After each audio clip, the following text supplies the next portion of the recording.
Anong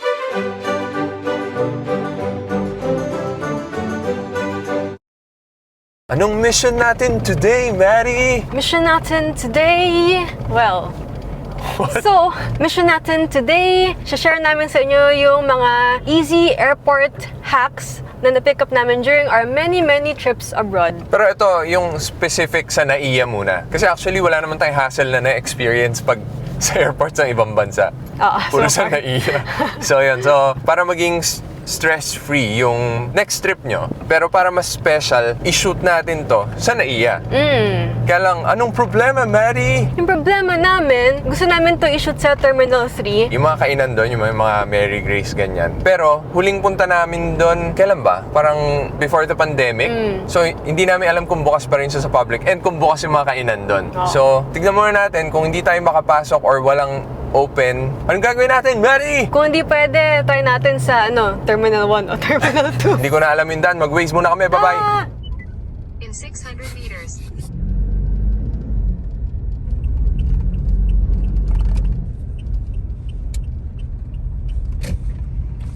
We're here! We're here! So, andito na tayo sa multi-level parking ng NAIA Terminal 3. Moment of truth. May nakita akong dun entrance from the parking. So, tingnan natin kung hihingan tayo ng boarding boarding pass. Or hindi, yung flight details. Oo, yung ticket, yung booking thing. Tingnan natin. Ano? Tara!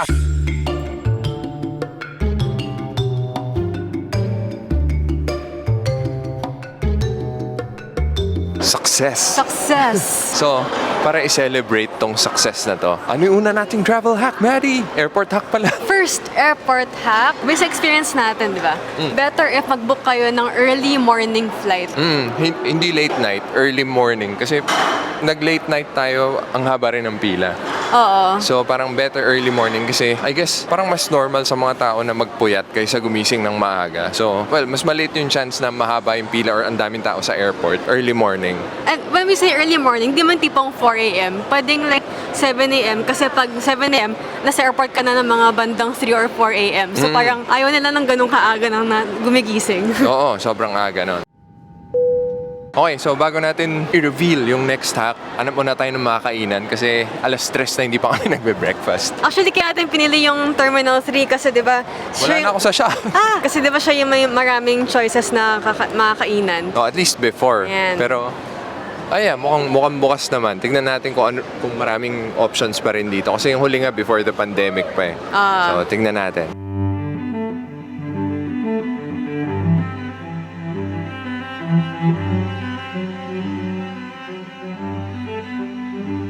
Saan tayo, Mary? Yan, nakahanap na tayo ng mga kainan, which is Mary Grace. Ito yung favorite ko na kainan dito sa Terminal 3. Kaya lang never na tayo nakakakuha ng airline na dito, no? Oo, puro Terminal 1 na. Ang baduy ng choices. So, ano yung next tip natin, Mary? Next tip natin is... Travel hack pala, hindi tip. Next airport Airport. hack. Before leaving or packing anything final, check nyo yung prohibited list of check nyo yung list of prohibited items ng airline nyo. Oh, and pati yung sa airport, makikita nyo naman yun sa website ng airport and nung airline. Hindi kasi ako super sure kung unique yung list na yon per airline. Pero just to be sure, check nyo na rin yung website nila. Kasi ang mangyayari niyan, kung hindi nyo chinek tas nadala nyo, kailangan nyo itapon na dito yon sa airport. So, sayang. No, next tip, Kush! Next tip. I think ito yung pinaka-important for a stress-free airport experience. Kung yung airline nyo merong online check-in, web check-in, siguruhin nyo na gagawin yun kasi iba yung line pag mag-check-in na kayo sa airport. Mas maikli lagi yung mga nag-online check-in. Pero check nyo kasi depende yun sa airline. Minsan 24 hours before, minsan 48. Basta ganyan, check nyo na lang. Yung naging exception lang sa akin sa online check-in. Parang the night before, hindi ako maka-online check-in, pero si Kush pwede. Kasi nung nag-Korea kami nun, yung Korean visa ko, nasa expired na passport ko. So, dun sa check-in counter, they had to confirm pa with the Korean embassy sa Korea na may dadating na Korean visa sa lumang passport. So, parang may mga ganong technicalities pa. Oo, basta kung may option, gawin nyo. Kung wala, ganun talaga. Yeah. Agahan nyo na lang. Sobrang flattering itong angle na to. Speaking of online, yung travel tax, pwede nyo rin siyang bayaran online. Yes. Ano yung link, Mary? Ito. Ayan, so ang laki rin ng matitipid nyo na time pag binayaran nyo na bago kayo pumunta dito. Medyo recent siya, no? Thank you. Hello. Medyo recent thing siya, no? Dati kasi pumapila pa tayo sa counter. Actually, hindi ko alam kung recent o hindi lang tayo nagpe-pay attention.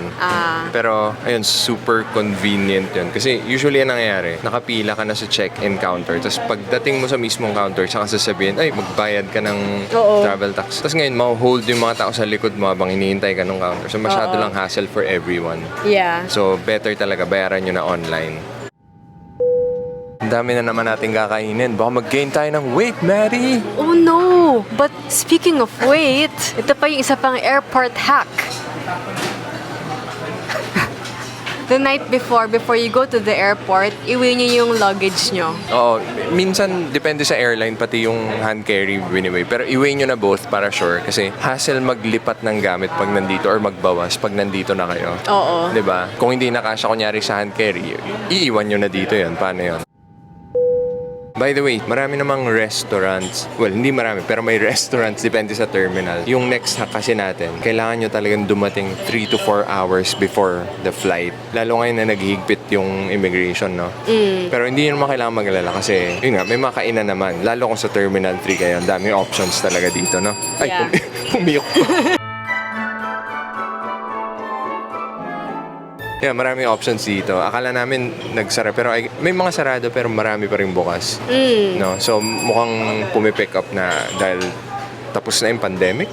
No? Yeah, parang normal na yung situation. So parang maganda rin na maaga kayo para at least makakakain kayo ng mas marami kayong options to eat.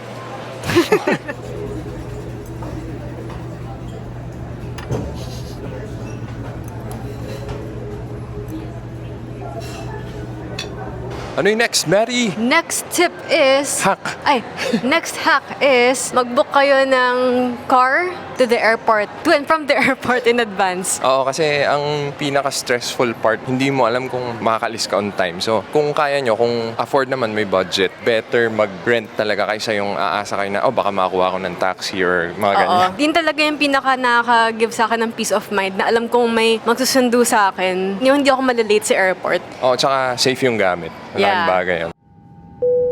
Ako kasi nagkaroon na ako ng bad experience. Airport taxi yun no? Yung Yung yellow. pinipili. Oo. Umuwi kami ng nanay ko from, I think, Malaysia ba, ganyan. So, ang dami namin dala. Tapos, sumakay kami sa airport taxi. Tapos, parang a few meters away pa lang from the airport, biglang namatay yung sasakyan. Tapos sabi niya, nagloloko na po ganyan. Tapos binabalang niya kami sa, basta sobrang weird na Shady. lugar. O parang nasa halos gitna. Tinabi niya, pero I mean, yung mahirap na sumakay. Kasi ang dami mong dala, alam mo yun, baka manakawang. So, since then, hindi na kami ever nag-commute, nagre-rent na kami. Lagi, papunta and pabalik. Parang kahit na mas mahal, binabayar mo yung peace of mind din, no? Lalo yung pagpabalik ka na, pagod ka na ang dami mong dala. Oo. So, better talaga kung kaya niya. Nyak! Next! Nyaks! Okay, so nakadating ka na sa airport, safe and sound and on time. Ang next airport hack natin is keep your requirements handy na madaling kunin sa bag every time hihingin sa'yo. Yeah, tapos pagsamahin nyo na sa isang envelope. Kasi yun nga, ilang beses mo ilalabas-pasok. Yeah. Itatabi nyo lang siya once nakasakay na kayo sa aeroplano. Yeah, ang ginawa ko, pag kami ni Kush nagka-travel, bumili ako ng envelope na colorful actually para madaling i-spot sa bag mo, na malaki yung bag mo. Tapos, kahit na hindi, feeling mo hindi kailangan i-print nyo na. Mabuting na-print nyo kaysa Mabuting na-print nyo na hindi kailangan kaysa kailangan nyo tapos di nyo na-print. Tapos ilagay nyo lahat ng requirements, yung mga travel insurance, mga booking information, ganon. Lagay nyo sa envelope, and then ang ginagawa ko, nililabel ko yung mga printouts para pull out mo lang, alam mo na kung ano yung kinukuha mong paper. Hindi mo nabubuksan lahat tapos babasahin. Yeah. Next.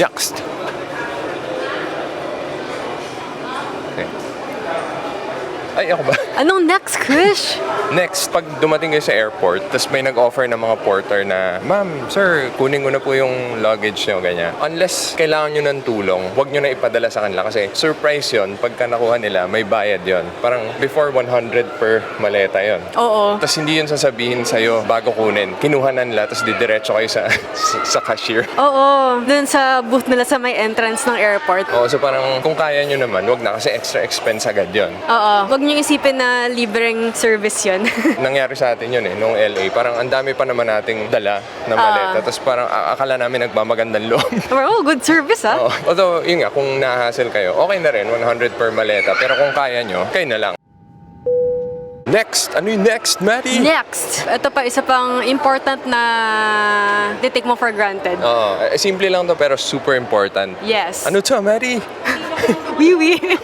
Ayun, so pag dumating kayo dito, lalo kung mahaba yung pila and mag-isa kayo, mag-banyo muna kayo bago mag-line up for anything. Yes, kasi alam mo naman dito sa NAIA, hindi mo maiwasan ang unpredictable talaga ng mga processes dito.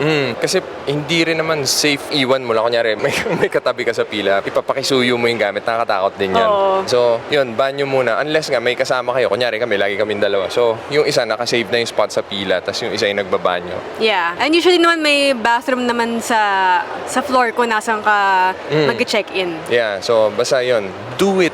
Do it! Speaking of long pilas, long lines, ako na pala. Magdala din kayo ng snacks and water. Oo, kasi yun nga, kung kunyari mahaba yung pila, tapos nasa loob pa yung mga actual okay na kainan, or nasa labas ng departure area, so better if may dala na kayo habang naghihintay. Kahit ano lang, kunyari, mani, ganyan. Yung parang yung last time na dinala ko for our trip is protein bar. Ay, social. Para at least, Sasabi lang ng social. para at least full meal. Full meal siya. Parang mabigat siya. Oo, pero ano yung kung sobrang magutuming kayo, pero kung hindi naman, kahit anong pantawid lang hanggang makapasok. Oo, lalo na kasi kung kunyari, itag yung advice namin tapos nag-early morning flight kayo. So, malaki yung chance na marami pang sarado sa check-in area ng restaurants. Do it! Do it! By the way, meron pala tayong question from Leinika. Hello! Hello! Hello! Hello! Ano yung question sila? Question nila, Maddie. Dalawa nga. Question sila, Maddie. Yung first question, sa mga napuntahan nyo na pong countries or places, ano po yung pinaka-favorite nyo and why? Oh, ano sa'yo, Maddie? Ikaw muna. Ako, I think before tayong Japan tsaka Korea eh. Pero nung nag-start kami mag-aral ng Korean, parang umangat yung Korea kasi ang ganda niyang practice. Di ba yung huli natin punta? Nakausap na namin yung local. So parang, yeah, for me, Korea ngayon. Ako naman, iba. Korea. Korea din? Yeah, I would say Korea. Kasi parang andalas na nga natin dun, ano. Tapos parang feeling ko mas, the more we learn yung language, the more, parang at home Oo. we feel. Parang hindi na tayo masyadong stranger sa bansa na yon. Oo, kasi yung first time 2017, wala kami at all alam Korean. So parang wala ka naiintindihan na signage, wala ka naiintindihan. May kausap ako noon sa isang music store, hindi ko naiintindihan yung sinasabi niya, tapos ang bilis-bilis. So parang fast forward to last year, late last year tayo nagpunta, September. Tapos naiintindihan na namin. Ang saya makipag-usap sa locals, natutuwa rin sila. Yung isa nga, binigyan pa tayong candy, di ba? Parang dahil nagko-Korean tayo. So, ayun. And sa akin, for sentimental reasons, close second sa akin yung US. Specifically yung nung nag-New Jersey tayo. Kasi doon ka nag-propose. But wait, there's more. May follow-up question sila. Ano yun? Ulit. May follow-up question sila. Ano yun, Mary? Ano daw yung dream travel destination? Yung dream travel destination. Ano sa'yo? Sa akin, dalawa. Yung isa, Italy. Kasi before tayo ikasal, yun yung balak natin sana gawing honeymoon place. Kaya lang, syempre pandemic. Tapos pag sa Italy, gusto ko mag-immerse doon. Like, ayoko yung mag-Eurotrip na parang palipat-lipat. Para mag-spend tayo ng ilang days doon. Tapos try ka ng mga gelato, chill ka sa mga cafe, parang mag-people watching ka. Parang yung very chill yung gusto kong gawin doon. And second, aside from city, gusto ko mountains. So gusto ko makita yung mga parang sa Lord of the Rings na spots, parang yung sa New Zealand. Yeah, kasi parang ang ganda ng view doon. Ano sa'yo, Kush? Ako, baklaran. Ako kasi, well, hindi super dream, pero gusto ko mapuntahan yung Amsterdam. Pero in terms of yung actual dream destination, napuntahan na kasi natin, Japan and Korea for me. So parang mababaw lang kaligayahan ko. And hindi kasi ako mahilig ng mahabang flights kasi nahihilo ko. So perfect sa akin yun, yung Japan and Korea. So yun na, napuntahan na namin pero gusto kong bumalik. Congrats! Na-achieve mo na yung dream destination mo. Next! Next. Ano to, Maddie? Ako ba? Ikaw yan. Bring pens. Ito, super, parang common sense siya dapat. Pero may mga makakasabay ka, manghihiram pa ng pen. Di ba? Parang ang hassle nun. Kasi i-assume nyo na lang na maraming kailangang i-fill out na forms and stuff. So, basic lang yun. Magdala na lang kayo ng at least 2 pens. Yeah, 2 pens. Naka-experience na ako na, syempre, pag nag-answer ka for immigration, syempre, pag nag-answer ka for immigration, may medyo nakaka-stress, di ba? May mga natataranta. So, hihiramin nila yung pen mo, tapos makakalimutan nila, tapos dadalhin na nila with them. Oo. Or kung ikaw naman yung walang dala, maghihintay ka ngayon na may magpahiram sa'yo. Sobrang hassle nun. So, do it! Do it! Next. Ano next, Mary? Next hack is if may kasama kayong seniors or persons with disability, pwede kayo mag-request for a wheelchair. Or kung kayo mismo, basta kung hirap kayo maglakad-lakad, pwede naman mag-rent. Alam ko hanggang boarding na yun Boarding, eh. oo. And pati sa arrival, pwede yun eh. Pwede na kayong sunduin mula sa gate. And usually, parang nakikita ko yung mga airport attendants o yung mga porters din ba sila? Hindi ko Sila alam. yung nagtutulak for you. So, yun lang. Huwag niyong pahirapan yung sarili niyo. Anong next hack, Kush? Ito, isa pang medyo common sense pero hindi rin ginagawa ng everyone. I-mark nyo yung check-in luggage. I mean, hindi naman kailangan full name or ano. Basta parang something na unique na kahit from afar, makikita nyo agad. Makakatulong yung kung malayo pa lang nakita nyo na. Hindi na yung parang pupulutin nyo. Ay, hindi pala. Lalo kung medyo common yung design ng maleta nyo, lagyan nyo ng something na Kahit keychain or ano. basta big enough na makikita nyo from afar, ganyan. Yeah. Or yung mga, meron yung luggage tags, mga ganyan. Oo. Or yung meron yung irarap mo doon sa buong luggage. Oo, yung ganun. buong sleeve, parang Oo. ganon. So, anything na pag nakita mo, okay, ito, sa akin to. Yeah. Do it! Do it! Oily! Ano yung next, Mary? Next, suot kayo ng comfy clothes and yung footwear na madaling tanggalin tsaka suotin. Kung gusto nyo, mag-crocs na lang kayo. Oo, tsinelas. Oh, chinelas. Kasi dito yung security check. Pati nga, wag rin kayo mag-belt or yung mga accessory, niya, ring or kung ano man. I-assume nyo na may mga ipapahubad kasi sa security. So, mas madaling tanggalin and isuot ulit. Better. Yeah. Tsaka walang metallic stuff. Except salamin. Pero, yeah. Lalo na kasi pag kunyari, syempre may mga nakapila din behind you. So, medyo nakakataranta. Pag kukunin mo na yung mga things mo, tapos yung shoes ko, i-lace up ko pa ulit. Oo, parang gano'n. Ang sobrang hassle, no? Maski kayo magpapanik, tapos may inis pa yung kasunod nyo. So, padaliin nyo yung buhay nyo.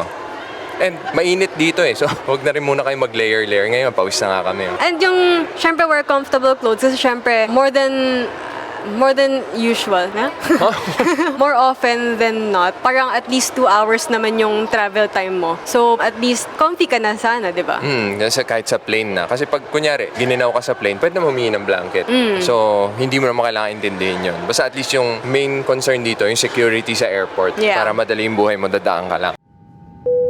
Speaking of security check, Ano to, Maddie? kung may dala kayong laptops, make sure na lagay nyo siya sa part ng bag yun na madaling kunin.